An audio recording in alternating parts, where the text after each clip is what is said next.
और अब आज भी उसी तरीके के सवाल हैं कि क्या ये जो कुछ हो रहा है दुनिया में, इसके पीछे शनि की चाल का असर है? क्या वाकई दुनिया इस वक्त एक बड़े संकट काल से गुजरने के मुहाने पर खड़ी हुई है? क्या शनि राहु की महायुति के अलावा अब से कुछ ही देर बाद जो सूर्य ग्रहण दुनिया पर छाने वाला है, उसका प्रभाव किस रूप में पड़ने वाला है? क्या ये उसी की दस्तक है? इन तमाम सवालों को लेकर विस्तार से जवाब जानने के लिए हमारे साथ सबसे सटीक भविष्यवाणी करने वाले ज्योतिषियों का सबसे बड़ा पैनल स्टूडियो में मौजूद है। सबसे पहले मैं आपका परिचय कराती हूं। रोज की तरह आज भी हमारे साथ ज्योतिषियों के दो पैनल हैं।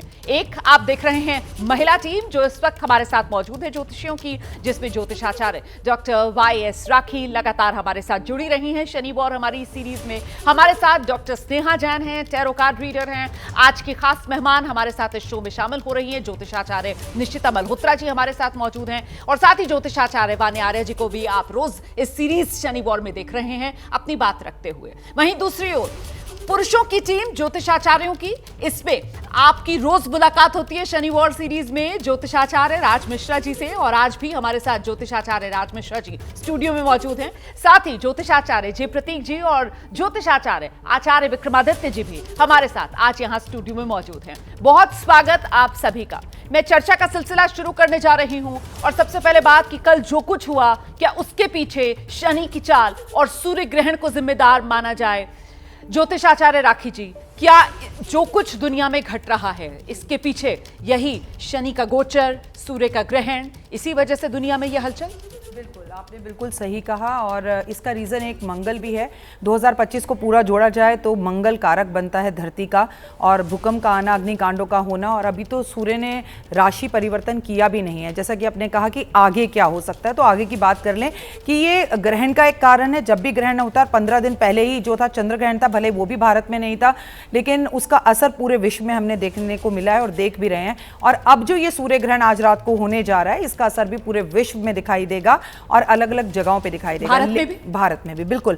देखिए, भारत भी अछूता नहीं रह सकता, क्योंकि कल से तो भारत के अंदर और भी है। विक्रम संवत 2082 की शुरुआत हो रही है। राजा और मंत्री दोनों सूर्य हैं। अब बात मंत्रियों की, अब बड़े बड़े नेताओं की, क्योंकि उनकी हेल्थ को लेकर प्रॉब्लम्स होंगी, नेताओं को लेकर सरकारों का गिरना, सरकारों से जुड़ी कुछ परेशानियों का आना, सरकारों का गिर जाना, और केवल भारत में नहीं पूरे विश्व में एकदम से उठापटक होना। जैसा कि आपको नेपाल में दिख रहा है, ऐसा आपको अमेरिका से दिखता हुआ भी दिखाई देगा, आपको कनाडा में भी दिखाई देगा, आपको भारत में, हिंदुस्तान में और दिल्ली में भी दिखाई देगा। ऐसा आपको पंजाब में दिखाई देगा, ऐसा आपको बिहार में दिखाई देगा। मतलब एकदम से राजनीतिक स्थितियां जो हैं वो बदलती हैं। नेता और अभिनेताओं को लेकर कोई बैड और गुड न्यूज़ेस आती हैं, और काफी चेंजेस मौसम में भी आपको कल से दिखाई देने शुरू हो जाएंगे। ठीक है, विस्तार से आगे चर्चा करते रहेंगे। जल्दी से आचार्य राज मिश्रा जी, ये जो कुछ हो रहा है, मतलब ये सिर्फ अभी ट्रेलर है?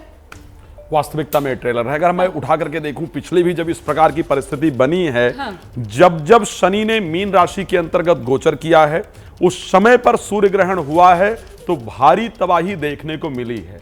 शनि का मीन राशि में गोचर और अगर सूर्य ग्रहण, तो फिर आप कह रहे हैं कि भारी तबाही निश्चित रूप से हुआ है, और ये आप सब लोग देख रहे हैं। और अगर मैं रिकॉर्ड उठा करके देखूं, 1990 में मैंने पहले भी प्रेडिक्ट किया था कि 1990 से लेकर के 1991 के बीच में राहु और शनि दोनों की युति हुई थी। और उस समय पर भी अगर देखेंगे तो 20 जुलाई 1990 को सूर्य ग्रहण हुआ, 15 जनवरी 1991 को ग्रहण हुआ, 11 जुलाई 1991 को ग्रहण हुआ। अब आप अगर 1991 और 92 के बीच में जाकर के देखेंगे तो आपको बहुत सारी चीजें नजर आएंगी, जिसमें आपको नजर आएगा हमारे भारत के अंदर अगर मैं देखूं तो कश्मीरी पंडितों के साथ जो एक बहुत बड़ा अत्याचार प्रारंभ हुआ, जो उनका पलायन शुरू हुआ, ये वही समय था, कोई दूसरा समय नहीं था। सिंगापुर एयरलाइंस का क्रैश होना, तो जो परिस्थिति पहले घटित हुई है, उसी प्रकार की जो परिस्थिति है वो अभी घटित होने वाली है। आने वाले जो 51 डेज हैं उसमें सबको सावधान रहने की आवश्यकता है। तो शनि और राहु की महायुति जो है वो बहुत ज्यादा खतरनाक है। आने वाले 51 दिन के लिए यहाँ पर राज मिश्रा जी सबको सावधान कर रहे हैं। और मुझे तो ध्यान आ रहा है शनि वॉर इस सीरीज में आपने बाकायदा इस बात का जिक्र किया था कि देखिए जनता में आक्रोश बढ़ेगा, है ना, जन आंदोलन होंगे, और नेपाल में हमने वो देख लिया, वहां पर अब राजशाही वापस लाओ, इसकी मांग के लिए सड़क पर जनता उतरी हुई है। बहुत बहुत धन्यवाद रोमाना जी। हाँ जी, आप बिल्कुल ठीक कह रहे हैं कि 27 मार्च को 2025 को हमने ये एबीपी न्यूज के माध्यम से इसी शनिवार में प्रेडिक्ट करा था कि पॉलिटिकल इंस्टेबिलिटी होगी, क्योंकि शनि जो है वो मासेस का कारक है, वो जनता का कारक है। कुछ ऐसे डिसीजंस जहां पर जनता जो है वो सरकार से कॉन्सेंट में नहीं आएगी, और वही चीज आप देखिए जो नेपाल में मैसिव प्रोटेस्ट हो रहा है, नेपाल में जॉइंट पीपल मूवमेंट जिसे कह रहे हैं, राजा लाओ देश बचाओ। आप लोग खुद देखिए कि किस तरह से वहां पर दंगे हो रहे हैं, और अभी तो ये सिर्फ ट्रेलर है, अभी आप आगे देखिए क्या क्या चीजें होती हैं। आज सूर्य ग्रहण भी है, आप देखिए हमने एशियन कंट्रीज की प्रेडिक्शन की, नॉर्दर्न कंट्रीज और वेस्टर्न कंट्रीज की प्रेडिक्शन की थी। अभी आप और भी भूकंप के झटके आने वाले 3 महीने तक बहुत झटके आने वाले हैं। मंगल का साल है, जैसे कि डॉक्टर वाई राखी जी भी बोल रही थी कि मंगल का साल है, अग्नि रिलेटेड घटनाएं, फायर एक्सीडेंट। साल जैसे ही शुरू हुआ, आपने यूएस में कैलिफोर्निया में फॉरेस्ट फायर्स देखी। इसके बाद जो है अभी 2-3 दिन पहले आप न्यूज देखिए, कोरिया की जो है फॉरेस्ट फायर्स जो है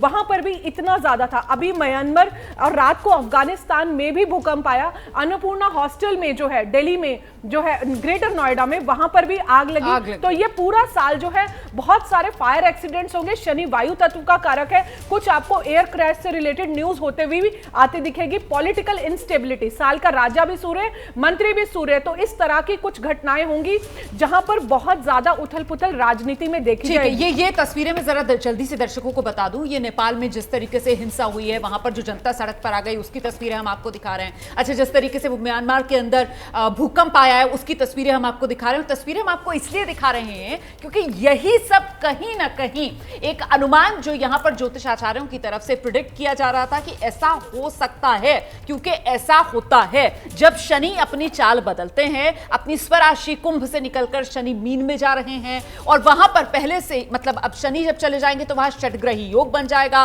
राहु वहां पर पहले से मौजूद है, और खासतौर से राहु की मौजूदगी और आने वाले 51 दिन ये एक बड़े खतरे की घंटी है। और ऐसे में सावधान कैसे रहा जाए और खतरा कितना बड़ा है, जरा समझते हैं ना। ज्योतिष आचार्य हमारे साथ विक्रमादित्य जी भी मौजूद हैं। जी देखिए, एक ज्योतिष की गणनाएं जो हैं, वास्तविक तौर पे आकाशीय मंडल में जो ग्रहों का परिवर्तन होता है उसका प्रभाव पूरे विश्व में कहीं ना कहीं होगा, ये एक मानना है, बिल्कुल एक सत्यनिष्ठ सिद्धांत है उसके अनुसार से जी। लेकिन पिछले 100 साल का सिद्धांत तक उठाने का प्रयास करें कि सूर्य मीन राशि में करीब करीब 30 साल बाद आते हैं।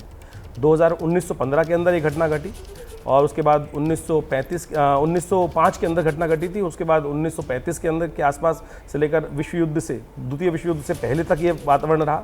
उसके बाद भारत पाकिस्तान का जब युद्ध हुआ 1965 के अंतर्गत भी शनि महाराज जो चल रहे थे वो मीन राशि के अंतर्गत चल रहे थे। तो उसके बाद लगातार हम देखें 1995 में, तो ये घटनाएं लगातार कहीं ना कहीं ये अशांत करती हैं, ग्रहों को अशांत करने की स्थिति चलती है। और इस बार जो सूर्य राजा बनकर आए हैं तो ये साफ साफ दिखाते हैं कि जो राजा, जो मुख्य राजा हैं विश्व के अंदर, बहुत सारे लोगों को अपना वर्चस्व स्थापित करने का एक सुयोग प्राप्त होता दिखाई देगा। और छोटे छोटे जो अपराध चल रहे हैं, छोटे छोटे जहां स्थितियां खराब हैं, उन सब पर एक बड़े राजा का वर्चस्व बनता दिखाई दे रहा है। सूर्य आधिपति का ग्रह है, और आधिपति क्या करता है कि जब सूर्य छोटे छोटे जो ग्रह होते हैं उनको अस्त कर देता है। तो मुझे ऐसा दिखाई देता है कि ये वर्ष यदि बड़े मुख्य जो मठाधीश हैं, जिनको कहा जाता है कि जो जिनको बड़ा बड़े राजा माना जाता है, वो छोटे छोटे बहुत सारे ग्रहों को अस्त करने की स्थिति में जाएंगे, अपना वर्चस्व स्थापित करने का प्रयास करेंगे। अभी हम भारत के आसपास जो घटना देख रहे हैं या अमेरिका के आसपास जो घटना देख रहे हैं वो उसी तरफ दर्शाती दिखाई दे रही है। हाँ, प्राकृतिक आपदाओं की जो घटनाएं हैं वो इस कारण से है कि 2-2 सूर्य ग्रहण आसपास, एक चंद्र ग्रहण एक सूर्य ग्रहण पड़ा तो उसका प्रभाव पड़ेगा ही पड़ेगा। राहु की बात करी आपने, सूर्य के शनि के साथ जो योग बन रहा है वो मैं कहूँगा व्यक्तिगत दृष्टिकोण से बहुत सुंदर योग है। यदि भारत के दृष्टिकोण से, भारत की जन्मपत्री के दृष्टिकोण से आज़ाद भारत की जन्मपत्री बनाई जाए तो उसके ग्रह से दृष्टिकोण से देखा जाए तो मुझे ऐसा दिखाई देता है कि भारत का वर्चस्व बढ़ता दिखाई दे रहा है। भारत पर ऐसे कोई संकट की स्थिति नहीं है। भारत अरे हम लोग तो अभी तक इस महायुति को महासंकट के तौर पर देख रहे थे, और आप कह रहे हैं कि बड़ा सुंदर है। सूर्य राहु का युति आमतौर पर ये शनि और राहु की युति बहुत सुंदर मानी जाती है ग्रहगण दृष्टिकोण से। तो उसका प्रभाव जब भी जितनी भी कुंडलियों में देखेंगे तो उसका प्रभाव नेगेटिव नहीं है। कुछ तथाकथित लोगों ने इस बात को डराने का प्रयास करते हैं कि आपके लिए खराब रहेगा। मैं कहूंगा आने वाले व्यक्तिगत दृष्टिकोण से अगर कई राशियों में खराब होगा, लेकिन ज्यादातर देखा जाए तो सूर्य और राहु सदृश ग्रह माने जाते हैं और वो एक दूसरे का अहित नहीं करते, दोनों पाप ग्रह हैं, अहित नहीं। शनि और राहु, शनि और राहु जो है वो कभी एक दूसरे का अहित करते नहीं आमतौर पर, तो एक ही तरह से चलने की बात करते हैं। तो मैंने भी उसके ऊपर पूरी तरह से एक इंटरप्रिटेशन दिया भी था, तो मुझे ऐसा दिखाई देता है कि अच्छा विक्रमादित्य जी, आपने जो बात कही है ना, उस पर मैं जवाब लूंगी आगे राज मिश्रा जी से, क्योंकि अभी तक तो हम यही मानकर चल रहे थे कि ये महायुति है और यहाँ पर अगर दोनों पाप ग्रह आ गए हैं तो फिर ये एक संकट जो है वो बड़ा हो सकता है, लेकिन आप बिल्कुल एक अलग पॉइंट ऑफ व्यू यहाँ पर रख रहे हैं।